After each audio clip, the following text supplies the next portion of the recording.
정말 어처구니가 없습니다. 정말 오늘 정말 송구한데요. 오늘 그냥 이런 사건을 저해내드리는 뉴스파이터가 죄송합니다. 박성배 변호사님. 지난 30일 새벽 2시경 서울 광진구의 한 노래방에 43세 남모 씨가 들어옵니다. 그런데 남 씨는 노래를 부르러 들어온 게 아니었습니다. 주인을 성폭행하고 그 뒤에 현금을 훔쳐서 달아납니다. 네. 당시 노래방에는 손님이 없었고 주인만 혼자 가게를 지키고 있었는데요. 이 범행 후에 남 씨는 곧바로 오토바이로 도주를 하게 되는데 범행은 이것으로 끝이 아니었습니다.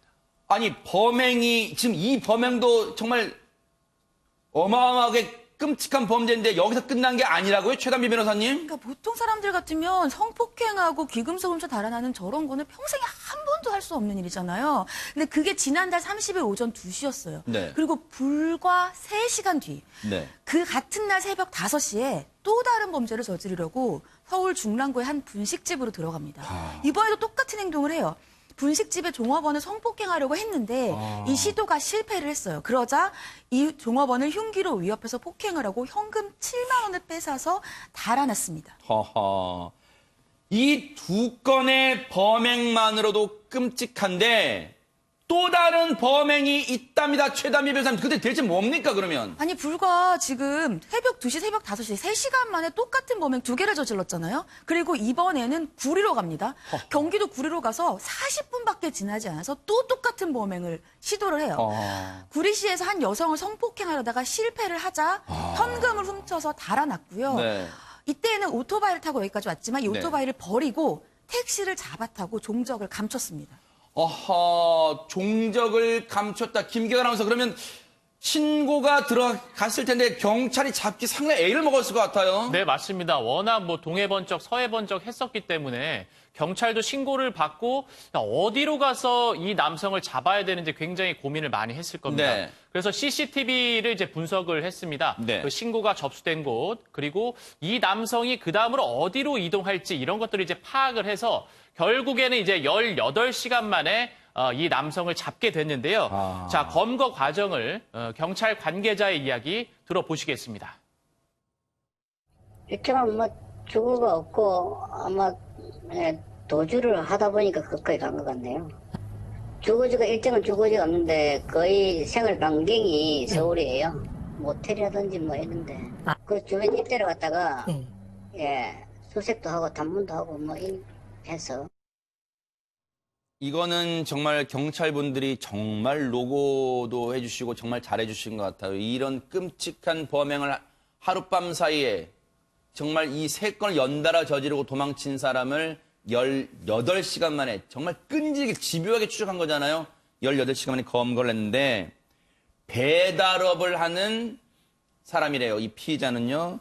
오토바이로 이동하니까 말 그대로 신출귀몰이잖아요. 여기서 범죄 저지르고 오토바이로 붕 저쪽 가서 또 범죄 저지르고 하다 보니까 경찰이 정말로 잡기에 이 사람 검거하는데 애를 먹었을 것 같은데 박성배 변호사님 이런 생각이 듭니다. 저 3건 하룻밤 사이에 저지른 저 3건만 있을까? 과연 이 사람의 범죄는요? 남 씨가 3차 범행 직후에 택시를 타고 경기도 남양주시로 도주를 합니다. 네. 상점들도 문을 열지 않은 아주 이른 시각에 네. 이 남 씨는 골목길을 배회하면서 노래방과 술집 주변을 기웃거립니다. 네. 이 모습이 CCTV에 고스란히 잡혀 있는데 네. 3차 범행 이후에도 추가 범행을 물색하는 듯한 모습으로 보이는 겁니다. 그로부터 13시간 뒤에 남 씨가 경찰에 긴급 체포되는데 그 네. 장소도 아침부터 배회했던 이 상가 건물 주변이었습니다.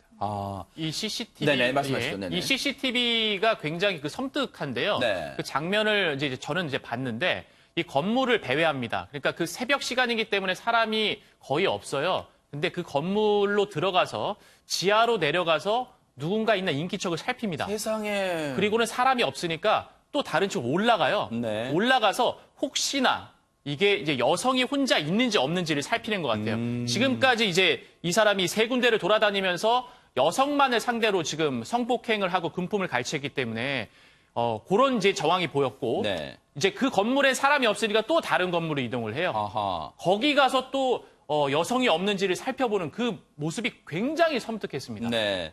이런 사람들은 그런 범죄도 저지를 것 같아요. 여러분 그 신림동 성폭행 미수 사건 기억나시죠? 여성을 따라가서 문을 열려고 했던 그 남성 기억하실 겁니다. 아마 저 남성도 김윤희 프로파일러는 그런 걸 노렸을 거라고 추정해 볼 수 있는 게 인기척을 들어본 다음에 혹시라도 여성 혼자 있는 걸로 생각이 들면 문을 열어보려고 시도도 했을 것 같아요. 특히 그 시간대라든지 새벽 시간대에 혼자 여성이 있을 때 그런데 침입하는 범죄자들이 굉장히 많습니다. 어우. 그랬을 때 아니 이거 발각될 위험에 대해서 생각해보지 않았냐라고 면담에 물어보면요. 생각했다. 한편으로는 잡힐 수도 있다라는 생각을 한다라고 대부분 얘기를 합니다.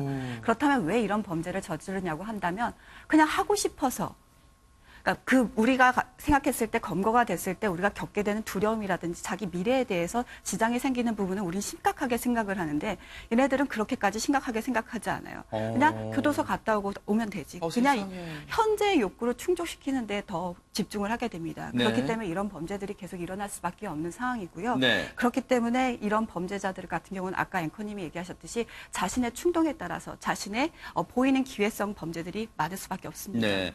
지금 저 장면은 검거되는 장면인데요. 저 검거 때도 이 아침에 배회했던 그 장소 인근 상가 건물 앞이었다는 거예요. 그러니까 보세요. 그런 생각을 합리적으로 해볼 수 있어요. 저 사람은 오전부터 범행 대상과 범행 장소를 물색하러 다닌다. 그런 생각이 들어요. 그래서 오전에 봐놨던 장소를 새벽 시간이나 밤 늦은 시간에 다시 찾아간다? 박성배 변호사님 그런 생각도 합리적으로 해볼 수 있을 것 같습니다. 상당히 계획적으로 보이고 특히나 하룻밤새 성폭행과 강도 범행을 3회 이상 지속한다는 건 폭주라고 평가를 할 수 있는데 그러네요. 그 이유를 잘 들여다봐야 됩니다. 네. 이전부터 유사한 범행을 계속해 왔는데 이제야 일부가 드러난 것인지 그렇지 않으면 이 개인의 급격한 심리적 변화가 있었던 것인지를 충실하게 따져봐야 될 것으로 보입니다. 네. 지금 저 범죄를 보세요. 성폭행을 시도했다가 참 이런 표현 죄송합니다만 저 범죄자 입장에서 저 피의자 입장에서는요. 성폭행을 하게 되면 자신의 그 목적을 이루게 되면 거기서 끝나는 게 아니라 또 금품을 훔쳐요. 그런데 오전 5시 사건과 5시 30분 사건 보세요. 성폭행을 미수에 그치면요.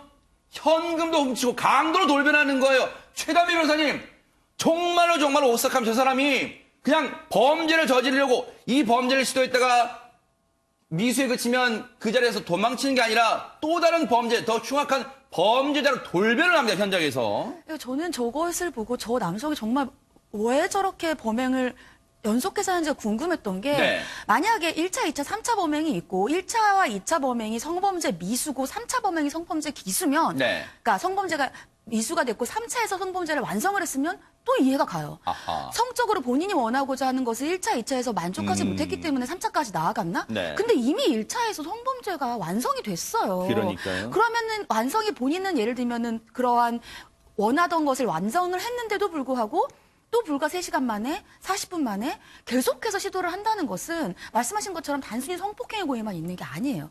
성폭행과 강도 네. 그리고 그 약한 사람들에게 특히 사람이 없는 곳을 계속해서 물색하고 이런 것이 그러면 이 3번에서 끝나는 게 아니라는 거죠. 네. 거기다가 죽어도 일정하지 않잖아요. 아하. 저런 사람 같은 경우에는 언제든지 누구를 상대로 해서 범행을 저질러도 이상하다고 볼 수 없는 상황이라 네.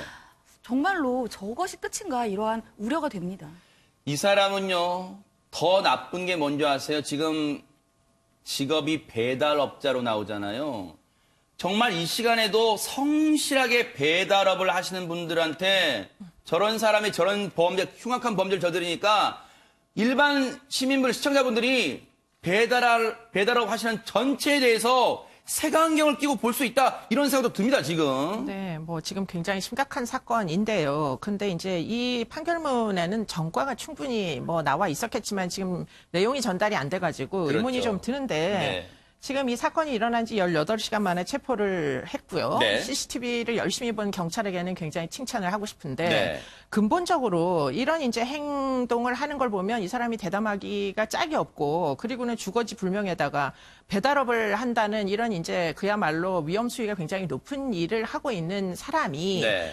성범죄 전력까지 심지어 있다면 이게 네. 왜 우리가 형사사법 제도가 있는 나라에서 이 사람의 위험성이 관리가 안 될까? 더군다나 동종 전력이 있거나 출소한 지 얼마 만약에 안 됐다면은 그러면 이 사람이 배달을 오토바이를 타고 배달을 한다는 거는 아주 사적인 공간에도 들어갈 수 있다는 얘기잖아요. 그래요? 만약에 그렇다면 그런 종류의 직업을 선택을 했을 개연성이 굉장히 높은데 네. 경찰에도 보면 우범자 관리 제도가 있고 네. 보호관찰도 전자발찌를 만약에 착용하고 있다면 관리가 가능하고 그리고는 이제 뭐 여러 가지 신상 공개 대상이면은 또 네. 어떻게든 관리를 할 수 있는 여지가 있고 그럼에도 불구하고 왜 이 사람은 그 틈새를 노리고 이렇게까지 하룻밤에 3차례나 시도를 했는데도 네. 이거를 이렇게 위험성을 국가가 감지를 못했는지 네. 하는 부분은 사실은 제도적으로 이게 미비점이 있다면 이걸 그러네요. 꼭 극복을 해야 됩니다. 네. 예방을 해야지. 그렇죠. 사실은 다 벌어지고 난 다음에 검거율이 100%에 가깝다고 전 세계에서 1등이다라고 아무리 얘기해 본들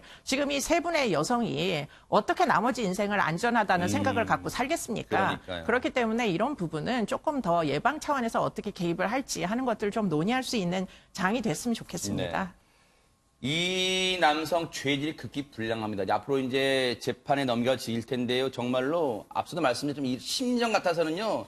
이 지구 대한민국 땅을 진짜 못 밟게 하고 싶어요. 그런데 어쨌든 이 흉악한 범죄를 저지른 남성 법의 단죄, 사법부의 단죄가 있기를 기대를 해보도록 하겠습니다.